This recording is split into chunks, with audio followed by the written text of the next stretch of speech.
You convert to the true count in order to figure your bet size, but this is just a temporary adjustment, and you will revert back to the running count when the cards begin to come out for the next round of play. When that hand is completed, you'll again convert to a different true count, size your bet, and go back to the running count. Remember what I said in earlier lessons. We want to bet small when the casino has an edge, and we want to bet big when we have the edge. So, how much do you bet, and when do you bet it? Each increase of 1 in the true count as measured by the high-low count increases the player's advantage by 1/2 of 1%. Therefore, if the casino's rules gives them an edge of 1/2 of 1%, and don't forget your local game may be different, at a true count of 1, we would be approximately even with the house. Now we want to bet according to our advantage.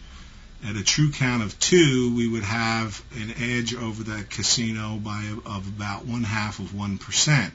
We don't bet according to our total advantage because we have to allow for double downs and splits. So in the game whose rules we specified at the beginning, you want to bet about 76% of your advantage. So if you have an advantage of 1%, you only want to bet about 0.76% of that. And we use that as a multiplier on our total bankroll size to determine our bet size.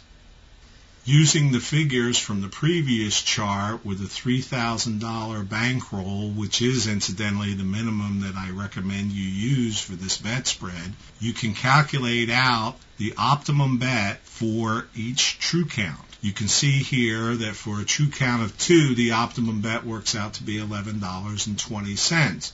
So I've rounded that down to a $10 bet.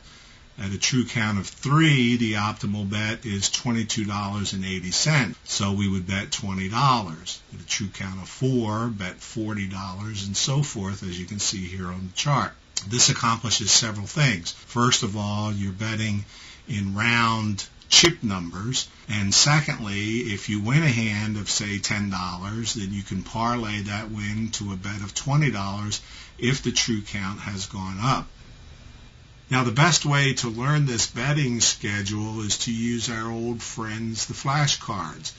Make up a set of flashcards with the appropriate true count on the front and the proper bet for that true count on the back. Use these until you have it memorized, and if your betting schedule should change, just make a different set of flashcards.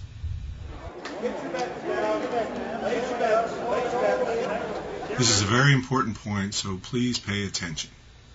You will save yourself a lot of money and find more profitable situations if you'll leave a table when the true count goes to -1 or lower, but leave only after losing a hand.